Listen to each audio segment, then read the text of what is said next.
दिल के धड़कन तू ही जिंदगानी, मोहब्बत के तोहरे से बाटे कहानी। तोहरा बाद जमाना बा,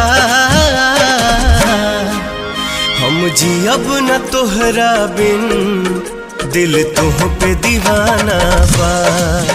हम जियब न तोहरा बिन, दिल तुह पे दीवाना बा।